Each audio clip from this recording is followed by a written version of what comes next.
আসসালামু আলাইকুম। Story lounge চ্যানেলে আপনাদের আবারও স্বাগতম। আমি সাকিব আছি আপনাদের সাথে। আজকে আপনাদের জন্য আছে হুমায়ূন আহমেদের নির্বাচিত ভূতের গল্প থেকে একটি ছোট গল্প। গল্পটির নাম আয়না। এটা আমাদের নতুন ইনিশিয়েটিভ। এখানে আমরা নিয়মিতভাবে গল্প দিয়ে যাচ্ছি। আপনারা যারা প্রথমবারের মতো শুনছেন, যারা সাবস্ক্রাইব করেননি, তারা সাবস্ক্রাইব করে ফেলুন। আশা করছি আপনাদের গল্পগুলি ভালো লাগবে। সকাল 7:30। শওকত সাহেব বারান্দায় উবু হয়ে বসে আছেন। তার সামনে একটা মোড়া, মোড়ায় পানি ভর্তি একটা মগ, পানির মগে হেলান দেয়া ছোট্ট একটা আয়না। আয়নার স্ট্যান্ড ভেঙে গেছে বলে কিছু একটাতে ঠেকা না দিয়ে তাকে দাঁড়া করানো যায় না। শওকত সাহেব মুখ ভর্তি ফেনা দিয়ে আয়নাটার দিকে তাকিয়ে আছেন। দাড়ি শেভ করবেন। ৪৫ বছরের পর মুখের দাড়ি শক্ত হয়ে যায়। ইচ্ছে করলেই রেজারের একটানে দাড়ি কাটা যায় না।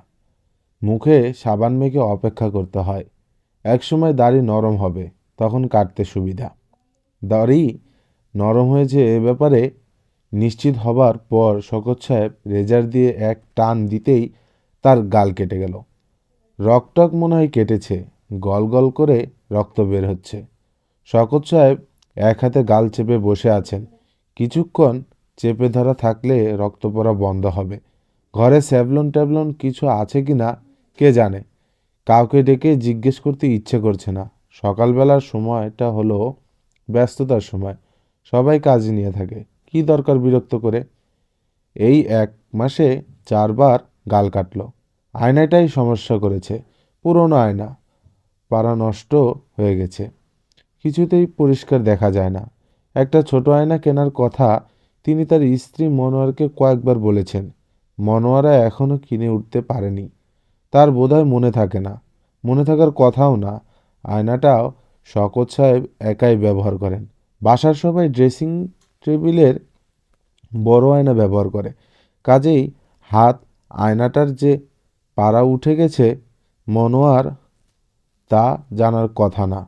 আর জানলেও কি সব সময় সব কথা মনে থাকে? শওকত সাহেব নিজেই কতবার ভেবেছেন অফিস থেকে ফেরার পথে একটা আয়না কিনে নেবেন। অফিস থেকে তো রোজই ফিরছেন, কই আয়না তো কিনছেন না। আয়না কেনার কথা মনেই পড়ছে না। মনে পড়ে শুধু দাড়ি শেভ করার সময়। শেষবার ঘর থেকে শওকত সাহেবের বড় মেয়ে ইরা বের হলো। সে এবছর ইউনিভার্সিটিতে ঢুকেছে, সেজন্যই সবসময় এক ধরনের ব্যস্ততার মধ্যে থাকে। শওকত সাহেব বললেন, মা, ঘরে স্যাভলন আছে? ইরা বলল, জানি না বাবা। সে যে রকম ব্যস্তভাবে বারান্দায় এসেছিল সে রকম ব্যস্ত ভঙ্গিতে আবার ঘরে ঢুকে গেল। বাবার দিকে ভালো মতো তাকালোও না। তার এত সময় নেই। রক্ত পড়া বন্ধ হয়েছে কিনা এটা দেখার জন্য শওকত সাহেব গাল থেকে হাত সরিয়ে আয়নার দিকে তাকালেন।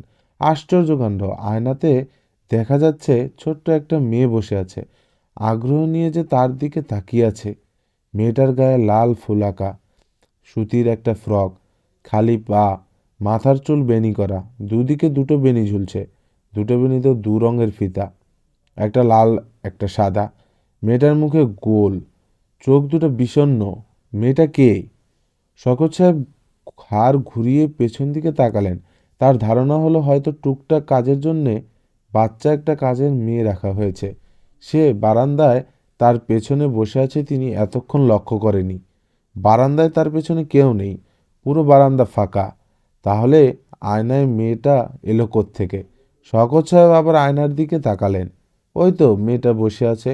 তার রোগা রোগা ফর্সা পা দেখা যাচ্ছে। পিট পিট করে তাকাচ্ছে তার দিকে। ব্যাপারটা কি? মেয়েটা একটু যেন ঝুঁকে গেল।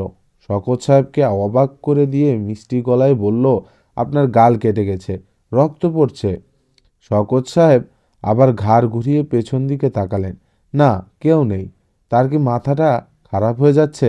একমাত্র পাগলেরই উদ্ভট এবং বিচিত্র ব্যাপার ট্যাপার দেখতে পায়। এই বয়সে পাগল হয়ে গেলে তো সমস্যা। চাকরি চলে যাবে, সংসার চলবে কিভাবে? শওকত সাহেব আয়নার দিকে তাকালেন। আয়না হাতে ঘরে ঢুকে গেলেন। নিজের শোবার ঘরের টেবিলে আয়নাটা উল্টো করে রেখে দিলেন। একবার ভাবলেন ঘটনাটা তার স্ত্রীকে বলবেন। তারপরেই মনে হলো কী দরকার, সব কিছু সবাইকে বলে বেড়াতে হবে তো তা না। তাছাড়া তিনি খুবই স্বল্পভাষী, কারো সঙ্গেই তার কথা বলতে ভালো লাগে না। অফিসে যতক্ষণ থাকে নিজের মনে থাকতে চেষ্টা করেন, সেটা সম্ভব হয় না। অকারণে নানান কথা বলতে হয়, যত না কাজের কথা তার চেয়ে বেশি অকাজের কথা। অফিসের লোকজন অকাজের কথা বলতেই বেশি পছন্দ করে। শওকত সাহেব ইস্টার্ন কমার্শিয়াল ব্যাংকের কমার্শিয়াল ক্যাশের হিসাব ঠিক রাখা, দিনের শেষে জমা খরচ হিসাব মেলানোর কাজটা অত্যন্ত জটিল। এই জটিল কাজটা করতে গেলে মাথা খুব ঠান্ডা থাকা দরকার। অকারণে রাজ্যের কথা বললে মাথা ঠান্ডা থাকে, কেউ সেটা বোঝে না। সবাই প্রয়োজন না থাকলেও তার সঙ্গে কিছু খাজুরে আলাপ করবেই। কি শওকত সাহেব, মুখটা এমন শুকনা কেন? ভাবির সঙ্গে ফাইট চলছে নাকি? আজকে শার্টটা তো ভালো পরেছেন, বয়স মনে হচ্ছে 10 বছর কমে গেছে, রঙে আছেন দেখি। শওকত ভাই, দেখি চা খাওয়ান, আপনার স্বভাব কাউটা ধরনের হয়ে গেছে। চাটা কিছুই খাওয়ান না, আজ ছাড়াছাড়ি নাই। এইসব অকারণ অর্থহীন কথা শুনতে শুনতে শওকত সাহেব ব্যাংকের হিসাব মেলান। মাঝে মাঝে হিসাব গন্ডগোল হয়ে যায়, তার প্রচণ্ড রাগ লাগে। পুরো হিসেব আবার গোড়া থেকে করতে হয়। মনের রাগ তিনি প্রকাশ করেন না, রাগ চাপা রেখে মুখ হাসাহাসি করে রাখার ক্ষমতা তার আছে। মনের রাগ চেপে রেখে অপেক্ষা করেন কখন সামনে বসে থাকা মানুষটা বিদায় হবে। তিনি তার হিসাব আবার গোড়া থেকে করতে শুরু করেন। খুবই সমস্যার ব্যাপার। তবে মাসখানেক হলো শওকত সাহেব আরও বড় ধরনের সমস্যায় পড়েছেন। ব্যাংকে কম্পিউটার চলে এসেছে, এখন থেকে হিসাবপত্র সব হবে কম্পিউটারে। চ্যাংড়া একটা ছেলে, নাম সাজিদুল করিম, সবাইকে কম্পিউটার ব্যবহার করা শেখাচ্ছে। সবাই শিখে গেছে, শওকত সাহেব কিছু শিখতে পারেনি। যন্ত্রপাতির ব্যাপার তার কাছেই সবসময় অতি জটিল মনে হয়। সামান্য ক্যালকুলেটরে তিনি কখনো ঠিকমতো ব্যবহার করতে পারে না, একটা বেড়াছাড়া হয়ে যায় প্রায়ই। তাছাড়া যন্ত্রের উপর তার বিশ্বাস নেই। তিনি যত দায়িত্বের সঙ্গে একটা যোগ করবেন, যন্ত্র কি তা পারবে? কেনই বা করবে? ভুল ভ্রান্তি করলে বড় সাহেবদের গালি খাবেন, তার চাকরি চলে যাবে। যন্ত্রের তো সমস্যা নেই, যন্ত্রকে কেউ গালিও দেবে না বা চাকরিও চলে যাবে না। তারপরও কেন মানুষ এত যন্ত্র করে? কম্পিউটার তার কাছে অসহ্য লাগছে, অনেকটা টেলিভিশনের মতো একটা জিনিস, হিসাব নিকাশ সব পর্দায় উঠে আসছে। এমনিতেই টেলিভিশন তার ভালো লাগে না, বাসায় তিনি কখনো টিভি দেখেন না। যে যেটা অপছন্দ করে তার কপালে সেটাই জোটে, এটা বোধহয় সত্যি। তিনি টিভি পছন্দ করেন না। এখন টিভির মতো একটা জিনিস সবসময় তার টেবিলে থাকবে। অফিসে যতক্ষণ থাকবেন তাকে থাকতে হবে টিভির পর্দার দিকে, যে পর্দায় গান বাজনা হবে না, শুধু হিসাব নিকাশ হবে। কোনো মানে হয়? অফিস শুরু হয় 9টার সময়। শওকত সাহেব 9টা বাজার ঠিক 10 মিনিট আগেই অফিসে ঢোকেন। তার টেবিলে পিরিচে ঢাকা এক গ্লাস পানি থাকে, তিনি পানিটা খান।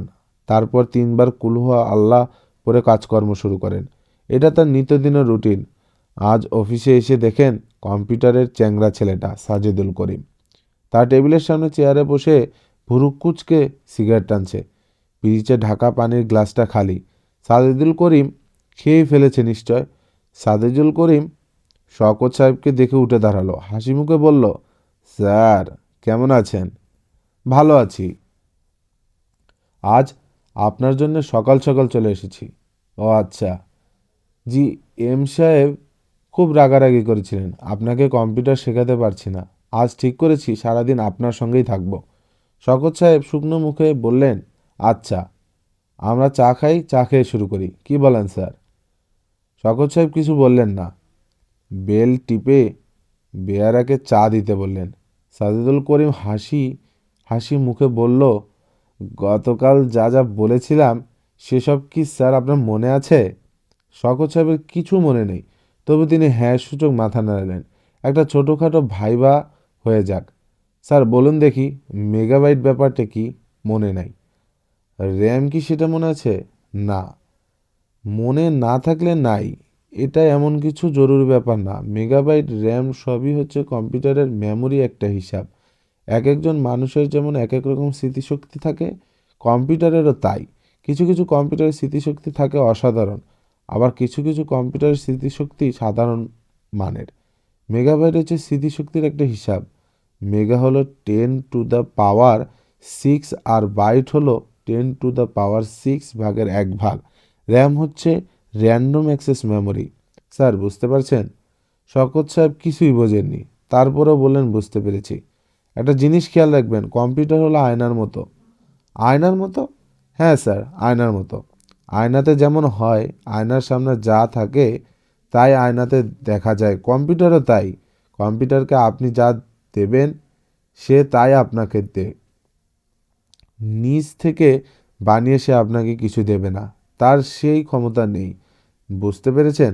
হ্যাঁ স্যার। এখন আসুন মেমোরি এবং হার্ড ডিস্ক এই দুয়ের ভেতরে পার্থক্যটা আপনাকে বুঝিয়ে বলি। আমার কথা মন দিয়ে শুনছেন তো? হ্যাঁ। শওকত সাহেব আসলে মন দিয়ে কিছুই শুনছেন না।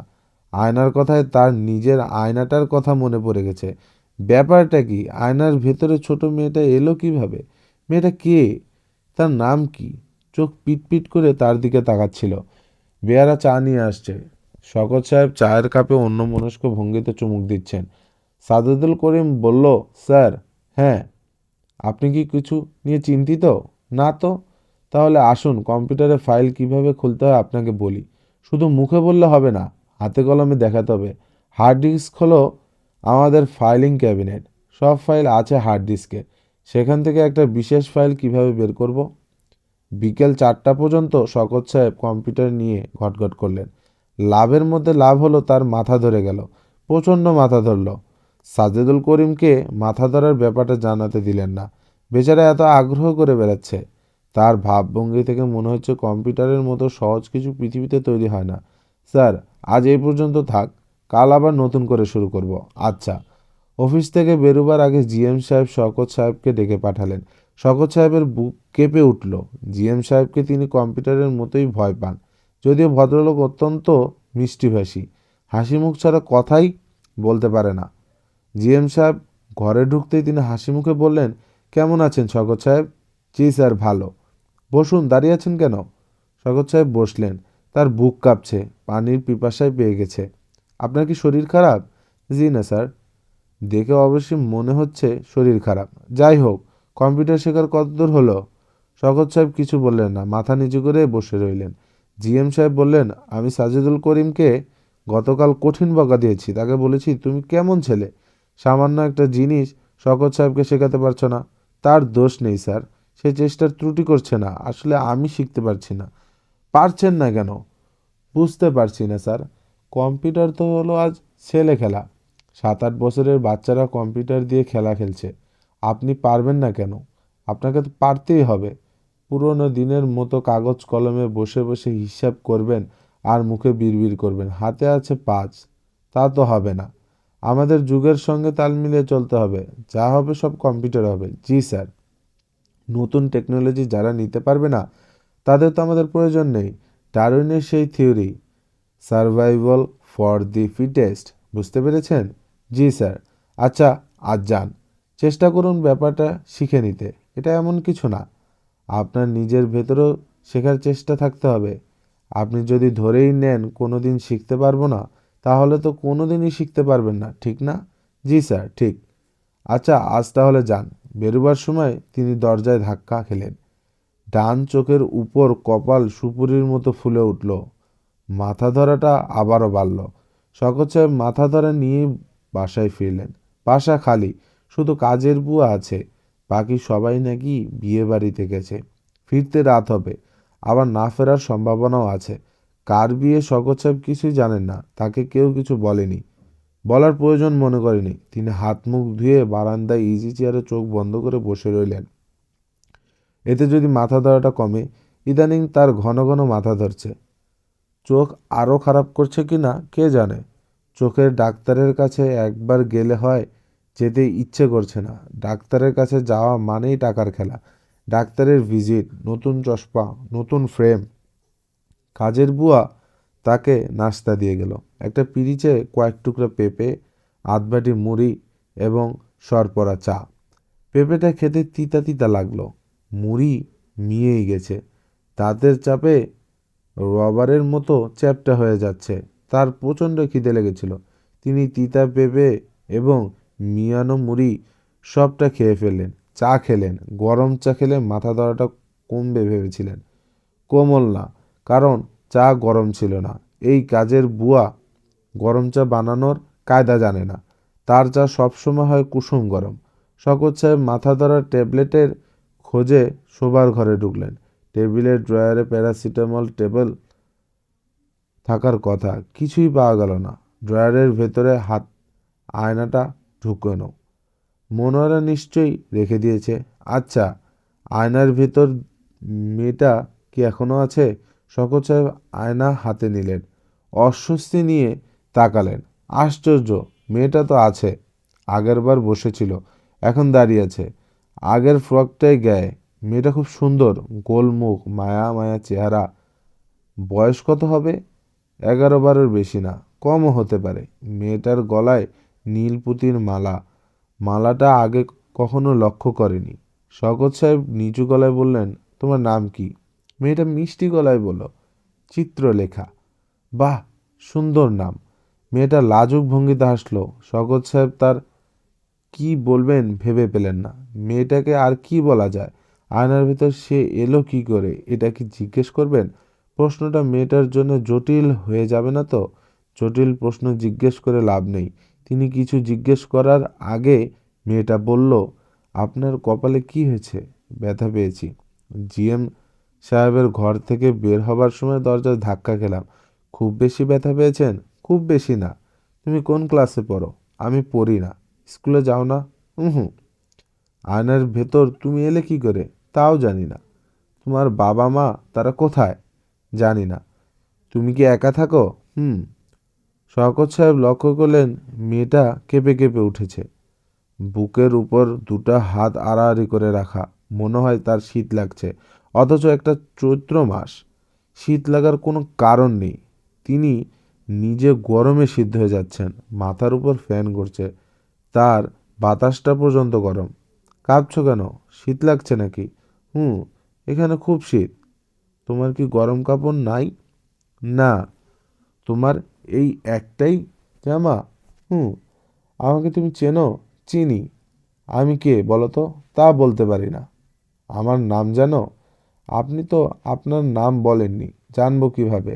আমার নাম শওকত, শওকত আলী। ও আচ্ছা। আমার 3 মেয়ে, ছেলে নাই। না, ছেলে নাই। আপনার মেয়েরা কোথায় গেছে? বিয়ে বাড়িতে গেছে। কার বিয়ে? কার বিয়ে আমি ঠিক জানি না, আমাকে বলেনি। আপনার মেয়েদের নাম কি? বড় মেয়ের নাম ইরা, মেজোটার নাম সোমা, সবচেয়ে ছোট্টার নাম হলো কল্পনা। ওদের নামে কোনো মিল নেই কেন? সবাই তো মিল দিয়ে দিয়ে মেয়েদের নাম রাখে। বড় মেয়ের ইরা হলে মেজোটার নাম হয় মীরা, ছোট্টার নাম না হয় নীরা। ওদের মা নাম রেখেছে, মিল দিতে ভুলে গেছে। আপনি নাম রাখেননি কেন? আমিও রেখেছিলাম, আমার নাম পছন্দ করা হয়নি। আপনি কি নাম রেখেছিলেন? বড় মেয়ের নাম রেখেছিলাম বেগম রোকেয়া। মহিয়সী নারীর নামে নাম। তার মা পছন্দ করেনি। তার মার দোষ নেই। পুরনো দিনের নাম তো, এই জন্য পছন্দ হয়নি। বেগম রোকেয়া কে? তোমাকে বললাম না, মহিয়সী নারী। রংপুরের পায়রাবন্দর গ্রামে জন্মেছিলেন। মেয়েদের শিক্ষা বিস্তারের জন্য প্রাণপাত করেছিলেন। তুমি তার নাম শুনিনি? জি না। কলিং বেল বেজে উঠল। শওকত সাহেব আঁতকে উঠলেন। ওরা বোধহয় চলে এসেছেন। তিনি আয়না ড্রয়ারে রেখে দরজা খোলার জন্য চলে গেলেন। ওদের সামনে আয়না বের করে কোনো দরকার নেই। তারা কি না কি মনে করবে, দরকার কি? অবশ্যই আয়নায় তিনি নিজেও কিছু দেখছেন না। সম্ভবত এটা তার কল্পনা, কিংবা তিনি পাগল হয়ে যাচ্ছেন। ছোটবেলায় তিনি যখন স্কুলে পড়তেন, তখন তাদের অবনী স্যারের স্কুলের সামনে বড় আম গাছটার সঙ্গে কথা বলতেন। কেউ দেখে ফেললে খুব লজ্জা পেতেন। এক বর্ষাকালে তিনি স্কুলের পাশ দিয়ে যাচ্ছেন। হঠাৎ দেখেন অবনী স্যার আম গাছের সঙ্গে কথা বলছে। অবনী স্যার তাকে দেখে খুব লজ্জা পেয়ে বললেন, সন্ধ্যাবেলা এমন ঝোপঝাড়ের মধ্যে দিয়ে হাঁটবি না, খুব সাপের উপদ্রব। তারপরের বছরই পর স্যার পুরোপুরি পাগল হয়ে গেলেন। তার আত্মীয় স্বজন তাকে নিয়ে ইন্ডিয়া চলে গেলেন। কে জানে তিনি নিজে হয়তো পাগল হয়ে যাচ্ছেন। পুরোপুরি পাগল হবার পর তার স্ত্রী ও মেয়েরা হয়তো তাকে পাবনার মেন্টাল হাসপাতালে ভর্তি করিয়ে আসবে। পাবনায় ভর্তি হতে কত টাকা লাগে কে জানে। টাকা বেশি লাগলে ভর্তি নাও করতে পারে, হয়তো নিজেদের বাড়িতেই দরজায় তালাবদ্ধ করে রাখবে, কিংবা অন্য কোনো দূরের শহরে নিয়ে ছেড়ে দিয়ে আসবে।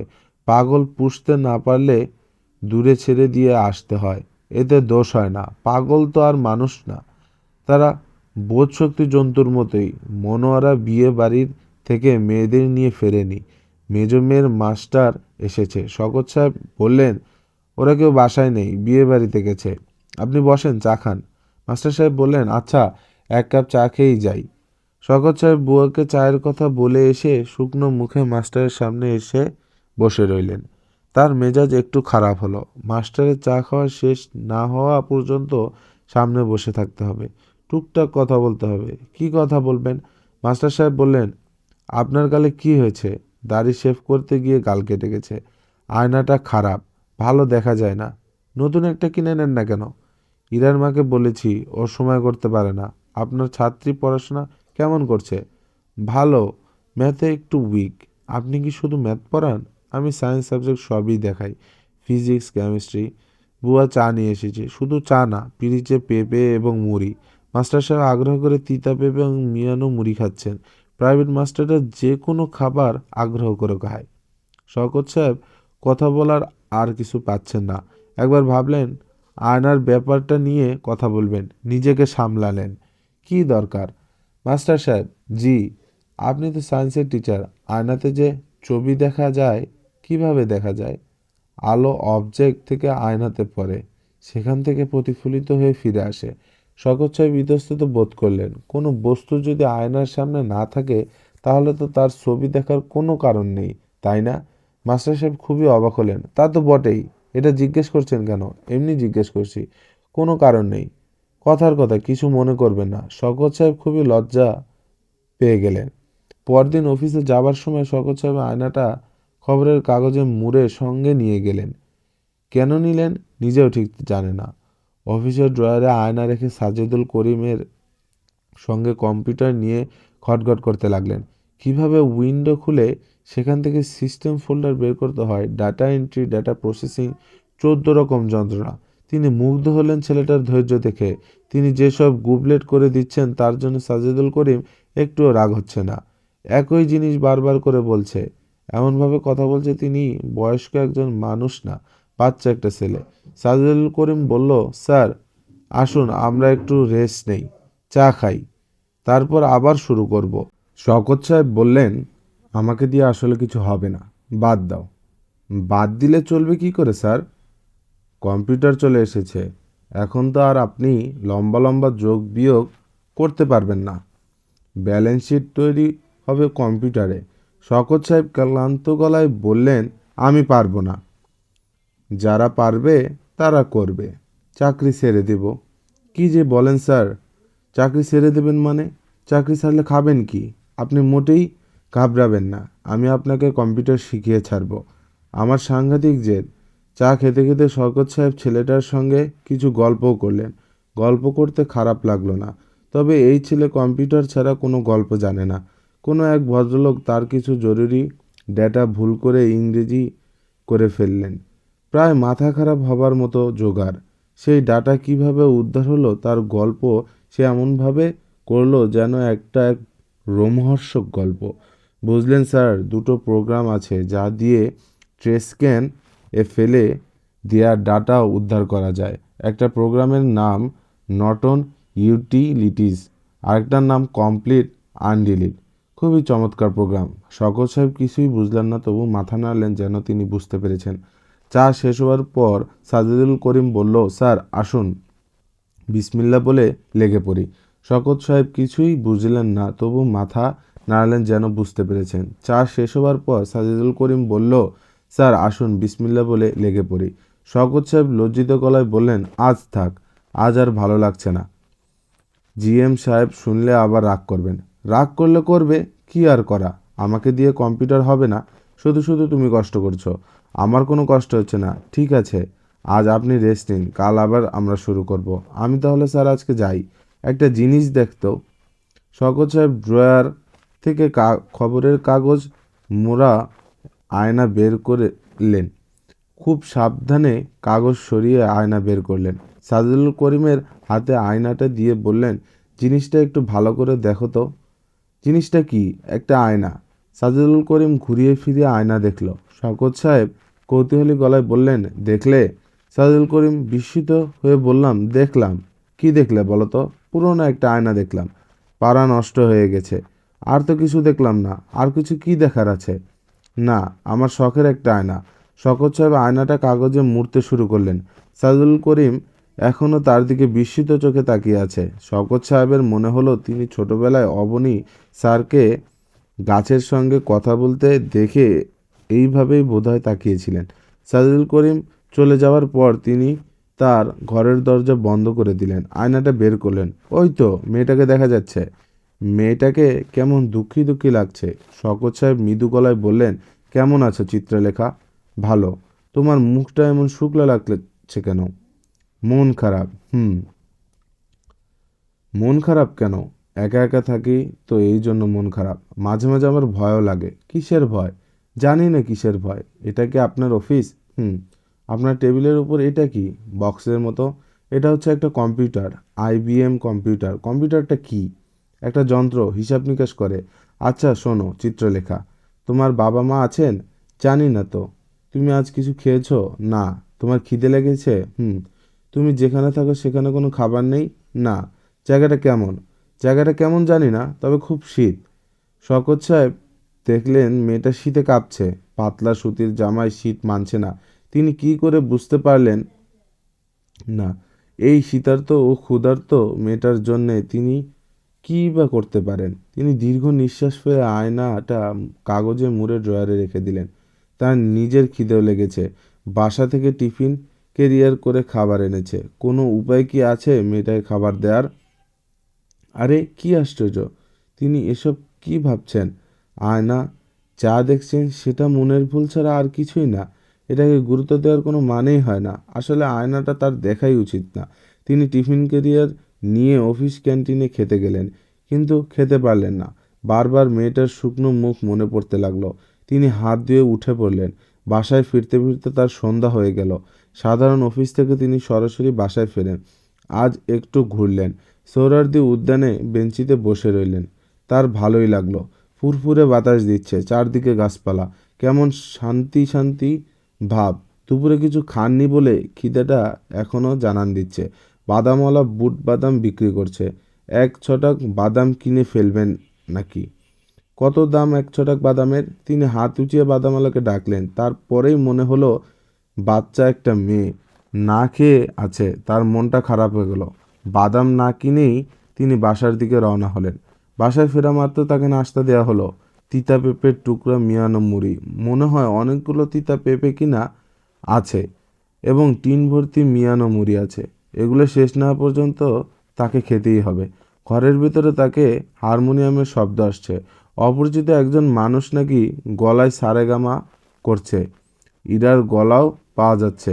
ইরা গান শিখছে নাকি? সা রে গা রে গা গা মা মা পা পা ধা নি সা। মনোয়ারা চায়ের কাপ নিয়ে শওকত সাহেবের সামনে রাখতে রাখতে বললেন, ইরার জন্যে গানের মাস্টার রেখে দিলাম। সপ্তাহে 2 দিন আসবে। 1500 টাকা সে নেয় বলে কয়েক হাজার রাজি করেছি। তবলিচিকে দিতে হবে 300। মেয়ের এত শখ, তোমাকে বলে তো কিছু হবে না। কার কি শখ, কি ইচ্ছা তুমি কিছুই জানো না। যা করার আমাকেই করতে হবে। শওকত সাহেব নিঃশব্দে চায়ের কাপে চুমুক দিলেন। 1000 যোগ 300 1300। বাড়তি 1300 টাকা কোত্থেকে আসবে? সামনের মাস থেকে বেতন কমে যাবে। প্রভিডেন্ট ফান্ড থেকে 10,000 টাকা লোন নিয়েছিলেন। সামনের মাস থেকে 500 টাকা করে কাটা শুরু হবে। উপায় হবে কি? তিনি কম্পিউটারে শিখতে পারছেন না। সত্যি সত্যি যদি এই বয়সে চাকরি চলে যায় তখন? মনোয়ারা বললেন, সোমাদের কলেজে থেকে স্টাডি ট্যুরে যাচ্ছে, তার 1000 টাকা দরকার। তোমাকে আগেভাগে বলে রাখলাম। কি কথা বলছো, কেন? শওকত সাহেবের স্ত্রীর দিকে তাকিয়ে ফ্যাকাশে ভাবে হাসলেন, কিছু বললেন না। তোমার সঙ্গে বসে যে দুটো কথা বলবো সেই উপায় তো নেই, মুখ সেলাই করে বসে থাকবে। আশ্চর্য এক মানুষের সঙ্গে জীবন কাটালাম। মনোয়ারাও উঠে চলে গেলেন। ঘরের ভেতর থেকে এখন গানের কথা ভেসে আসছে। মনে হচ্ছে ওস্তাদ টিচার প্রথম দিনই গান শেখাচ্ছেন। তুমি বাসো কি না তা আমি জানি না, ভালোবাসো কি না তা আমি জানি না, আমার কাজ আমি বন্ধু করিয়া যে যাব, চিন্তা হইতে আমি চিতানলে যাব। শওকত সাহেব একা বসে আসে। রাতে ভাত খাবার ডাক না আসা পর্যন্ত একাই বসে থাকতে হবে। আয়নাটা বের করে মেয়েটার সঙ্গে দুটো কথা বললে কেমন হয়? কেউ এসে দেখে ফেললে হলো, দেখে ফেললে সমস্যা। কেমন আছো চিত্রলেখা? জি ভালো আছি। কে গান গাচ্ছে? আমার বড় মেয়ে ইরা। হ্যাঁ ইরা, তোমার দেখি নাম মনে আছে। মনে থাকবে না কেন, আমার সবার নামই মনে আছে ইরা। সোমা, কল্পনা। আপনাকে দেখে মনে হচ্ছে আপনার খুব মন খারাপ। আপনার কি হয়েছে? কিছু হয়নি রে মা। শওকত সাহেবের গলা ধরে এলো। দিনের পর দিন তার মন খারাপ থাকে, কেউ জানতে চায় না তার মন খারাপ কেন। আয়নার ভিতরে এই মেয়ে জানতে চাচ্ছে। তার চোখে প্রায় পানি আসার উপক্রম হলো। তিনি প্রসঙ্গ পাল্টাবার জন্য বললেন, তুমি কি গান জানো? জি না। আচ্ছা শোনো, তুমি যে বলেছিলে খিদে লেগেছে, কিছু কি খেয়েছো? খিদে কমেছে? মেয়েটা মিষ্টি করে হাসলো। মজার কোনো কথা বলছে এমন ভঙ্গিতে বলল, আপনি কি যে বলেন, খাবো কি করে? আমাদের এখানে কি কোনো খাবার আছে? খাবার নেই? না, কিচ্ছু নেই। এটা একটা অদ্ভুত জায়গা। শুধু আমি একা একা থাকি, কথা বলারও কেউ নাই। শুধু আপনার সঙ্গে কথা বলি। শওকত সাহেব লক্ষ্য করলেন মেয়েটা আগের মতো দুহাত বুকের উপর রেখে থরথর করে কাঁপছে। তিনি কোমল গলায় বললেন, শীত লাগছে মা? লাগছে। এখানে খুব শীত। যখন বাতাস দেয় তখন প্রচণ্ড ঠান্ডা লাগে। আমার তো শীতের কাপড় নেই, এই একটাই ফ্রক। দুঃখে শওকত সাহেবের চোখে প্রায় পানি এসে গেল। তখন মনোয়ারা বারান্দায় এসে দাঁড়ালেন। শীতল গলায় বললেন, আয়না হাতে বারান্দায় বসে আছো কেন? কল্পনার পাশে বসে তার পড়াটা দেখিয়ে দিলে তো হয়। সব বাবারই ছেলে মেয়েদের পড়াশোনা দেখিয়ে দেয়, একমাত্র তোমাকে দেখলাম অফিস থেকে এসে বটগাছের মতো বসে থাকো। বাবার কিছু দায়িত্ব তো পালন করবে। শওকত সাহেব আয়নাটা রেখে কল্পনার পড়া দেখানোর জন্য উঠে দাঁড়ালেন। সাজেদুল করিম অসাধ্য সাধন করেছে, শওকত সাহেবকে কম্পিউটার শিখিয়ে ফেলেছে। কি স্যার, বলেনি আপনাকে শিখিয়ে ছাড়বো? শওকত সাহেব হাসলেন। তার নিজের এখনো বিশ্বাস হচ্ছে না তিনি ব্যাপারটা ধরে ফেলেছেন। সাজেদুল করিম বলল, আর কোনো সমস্যা হবে না। তাছাড়া আমি আপনার জন্য আরেকটা কাজ করছি, প্রতিটি স্টেপ কাজে লাগিয়ে এনেছি। কোনো সমস্যা হলে কাগজটা দেখাবেন, দেখবেন সব পানির মতো পরিষ্কার। Thank you. আর স্যার, আমার ঠিকানাটা কাগজে লিখে গেলাম, কোনো ঝামেলা মনে করলেই আমার বাসায় চলে আসবেন। আচ্ছা বাবা, তুমি অনেক কষ্ট করেছো।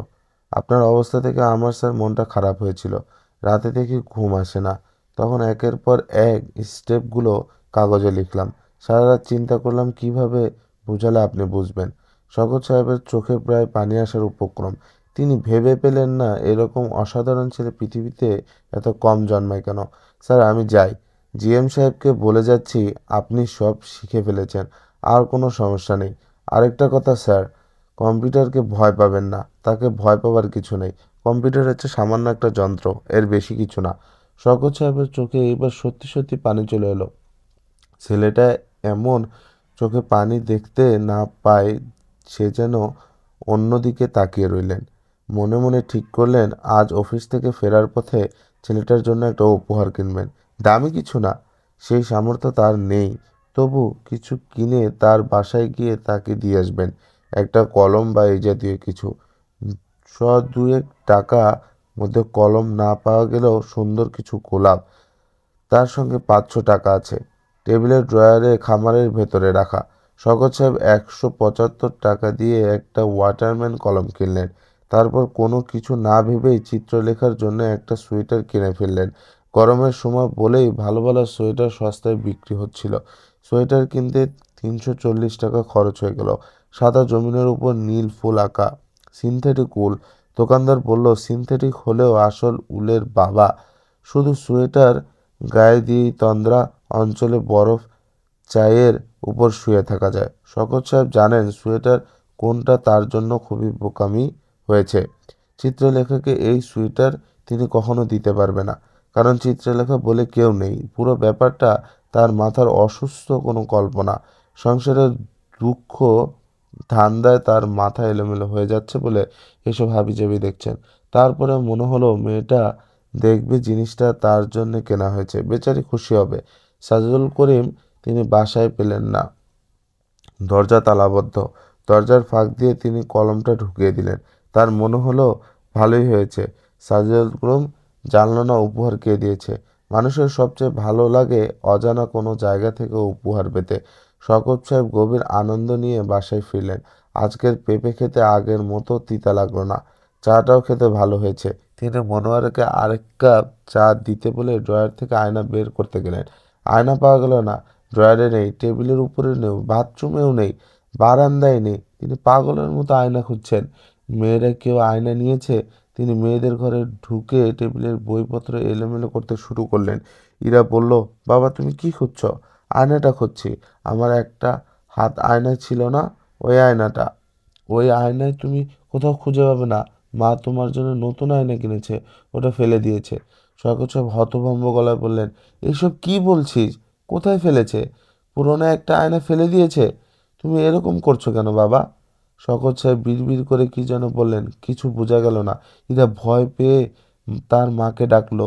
মনোয়ারা এসে দেখেন শওকত সাহেব খুব ঘামাচ্ছেন, তার কপাল বেয়ে ফোঁটা ফোঁটা ঘাম পড়ছে। তিনি ধরা গলায় বললেন, মনোয়ারা, আয়না কোথায় ফেলেছো? রাত 11টা বাজে। শওকত সাহেব বাসার পাশে ডাস্টবিন হাতড়াচ্ছেন। তার সারা গায়ে নোংরা লেগে গেছে। তার সেদিকে কোনো ভ্রূক্ষেপ নেই। তিনি দুহাতে ময়লা ঘেঁটে যাচ্ছেন। একটু দূরে তার স্ত্রী ও 3 কন্যা দাঁড়িয়ে। তাদের চোখে রাজ্যের বিস্ময়। বড় মেয়ে কাঁদো কাঁদো গলায় বলল, তোমার কি হয়েছে বাবা? শওকত সাহেব ফিসফিস করে বললেন, চিত্রলেখাকে খুঁজছি মা। চিত্রলেখা? চিত্রলেখা কে? আমি জানি না কে। শওকত সাহেবের চোখ দিয়ে টপ টপ করে পানি পড়ছে। তিনি কাঁপা কাঁপা ডাকছেন, চিত্রা মারে, ও মা তুই কোথায়? স্টোরি লঞ্চ চ্যানেলে আপনারা শুনছিলেন হুমায়ুন আহমেদের নির্বাচিত ভূতের গল্প থেকে ছোট গল্প আয়না। আপনারা যারা সাবস্ক্রাইব করেননি তারা সাবস্ক্রাইব করে ফেলবেন। আমরা নিয়মিতভাবে গল্প দিচ্ছি। আশা করছি গল্পগুলি ভালো লাগবে। আপনারা বেশি বেশি করে বই পড়বেন, আশেপাশে মানুষজনকে ভালো রাখবেন, নিজে ভালো থাকার চেষ্টা করবেন। ধন্যবাদ সবাইকে। আল্লাহ হাফেজ।